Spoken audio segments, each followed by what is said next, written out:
Hey, this is Eric, and this is Let Me Get This Straight. So let me get this straight. Major League Baseball caves to the pressure of the Biden administration to move the All-Star game from Atlanta, from Georgia, for the reason of Georgia's new laws, which are designed to keep the debacle from happening, which took place in last November and this January with the runoff elections and the rampant,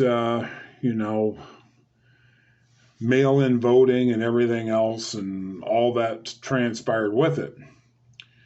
So here's my problem. So basically what we got going on is we've got the government interfering with private industry, because that's what Major League Baseball is. It's a private industry. And the government should not be exercising any kind of influence or power, authority over a private business, unless said private business, of course, is violating the law, which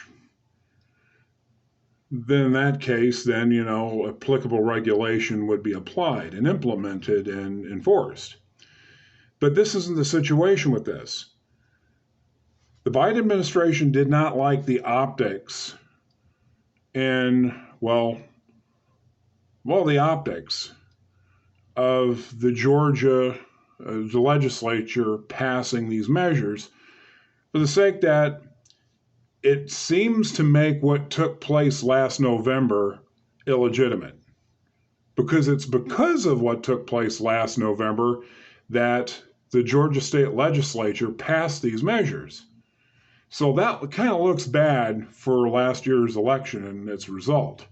Another problem that this creates for the Biden administration is, what if other nations other states take a look across this nation, take a look at what Georgia's doing, and they get the idea to try to implement themselves, going, those are really good common sense measures to take to protect the integrity of our state elections.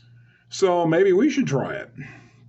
And I think for this twofold reason, the Biden administration sought to lean on Major League Baseball to get them to remove the All-Star game as a way of being punitive to Georgia for basically exercising their 10th Amendment rights. And of course, the 10th Amendment, in a nutshell, states that any power not allocated to the federal government via the Constitution, through the 3 articles in the Constitution, is to revert back to the states. And one of the powers that the states have is setting up their own election laws autonomously. So Georgia was well within their constitutional rights to do that. But as a way of trying to, I guess, maybe influence other states not to do it by making Georgia the Spartacus in this situation, by making an example of him, of this state of Georgia, because him being part of Spartacus, but make an example of Georgia in this way, other states won't even think to pass similar measures. Because here's the thing. 2022 is coming up next year, and we call those the midterms. We have midterm elections and we have general elections. The difference between the two is in the midterms, we're basically electing senators, representatives, and basically other elected officials throughout the country, whereas the general election, we're actually electing the president along with all these other people. So that's the difference between a general election and a midterm. So the midterm's coming. Biden has made some very unpopular moves. He's worked to ban fracking, which I think has already been banned. He has cut off the XL pipeline as far as canceling the contract on that. He is basically stopped construction on the southern border wall that borders between us and Mexico. Along with many other decisions that many Americans are not going to like very much. So right now, what Congress is doing is they're trying to push through this Voter Fairness Act, which basically will allow what happened last November to happen every November. Yes, the nightmare of the mail-in voting, the pallets of votes that either appear magically or disappear. Mr. Mark Zuckerberg's, magical ballot boxes, or ballot receptacles, and all this other stuff will continue on in perpetuity, especially considering this really helped the Democrats. At least it did in the main election, which was the one between Biden and Trump. But still, it was amazing that even with that, because I think mainly because of Pelosi's, antics over the last couple of years, between, at the height of the pandemic lockdowns. I mean, she's taking media people and cameramen from news agencies and giving them a tour of her, freezers full of expensive chocolate ice cream. Her antic of ripping up the president, President Donald Trump's State of the Union address while he's delivering it, along with various other things like, in her own district, she's going in to get her hair done when everybody else can't do it because, well, all those businesses have been closed because of the pandemic. Well, she thinks that, she can do it because she's Nancy Pelosi.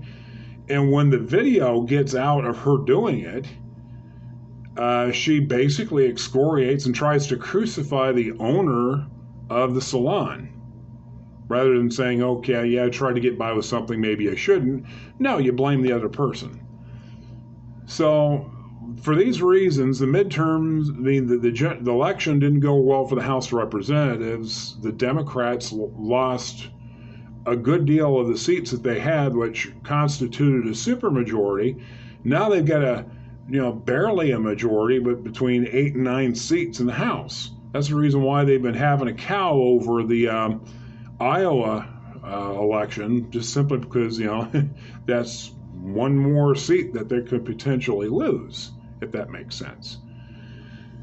So the whole purpose of this new legislation that they're trying to pass, if you really look at it and look at some of the stuff that's in it, is basically for the purpose of keeping the Democrats in power and keeping the Republicans, disconnected and disenfranchised.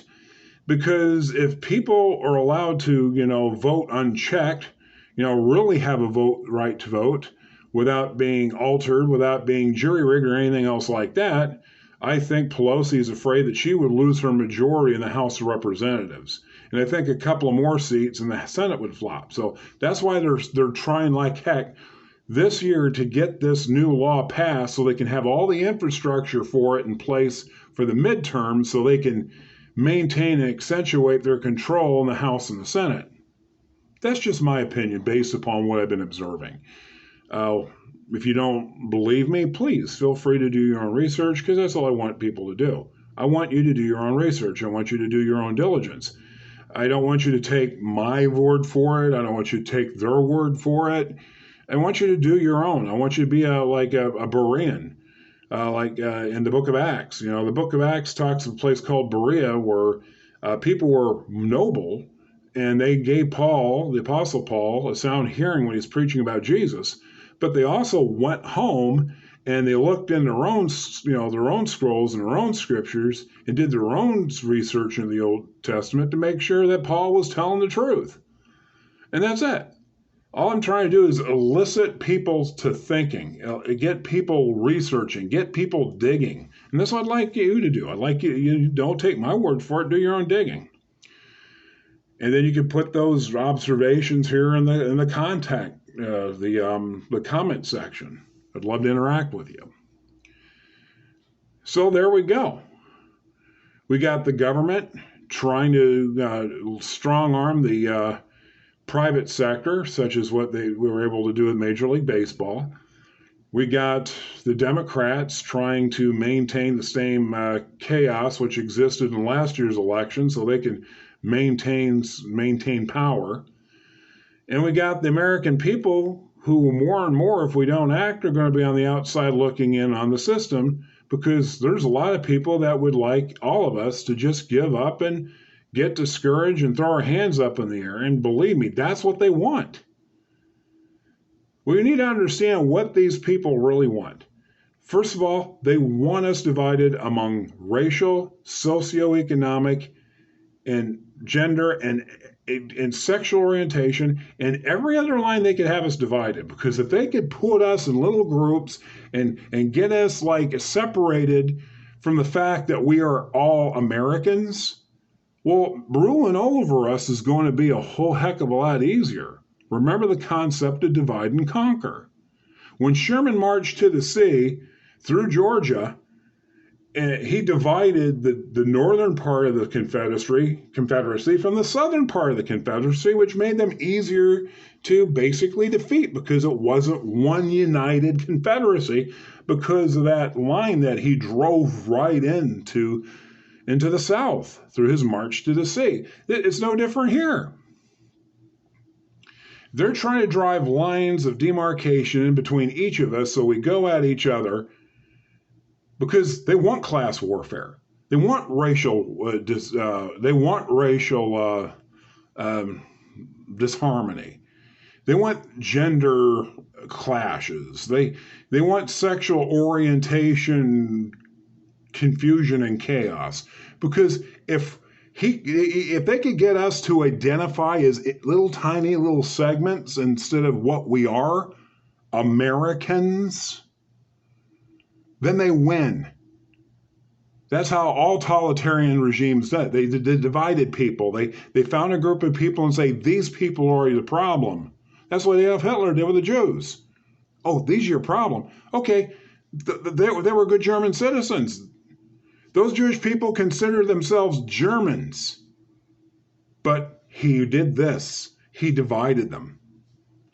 And that's what all effective totalitarian regimes do. They divide the populace. They get us going after each other and getting at each other's throats, so we don't see the real enemy, and that is the people who are trying to erode our constitutional liberties and our freedoms, which is happening, beloved, on a daily basis. So, all this said, what do we do? Here's some suggestions. 1, remember we're all Americans, regardless of our ethnicity, because there's only one race, the human race, regardless of our socioeconomic condition and group, regardless of our sexual orientation, regardless of our gender, we are all one thing. We're Americans. We are Americans. While we have different cultures and different expressions of the people groups from which we come and emanate from, at the end of the day, we're all Americans. One nation. Let us not forget we're one nation, one people. We're Americans. And stand together, shoulder to shoulder, arm in arm, in love, in understanding, and not let the demagogues try to separate us into various different groups so we're easier to cart off. 2, we need to fight, and fight in the way that President Trump meant, and that is fight at the ballot box. Fight right in contacting your congressmen and your senators and your state representatives and your governors and your mayors and your town councilmen. That kind of fighting. Taking up petition drives and various other things. Letting the people know who represent us that they represent us. That we don't work for them, they work for us, because we are a government of the people, for the people, and by the people, according to President Abraham Lincoln. Because the Constitution guarantees that. The Bill of Rights guarantees that. The government's job is to work for us, not us for the government. That's why we vote them in every 2 to 6 years.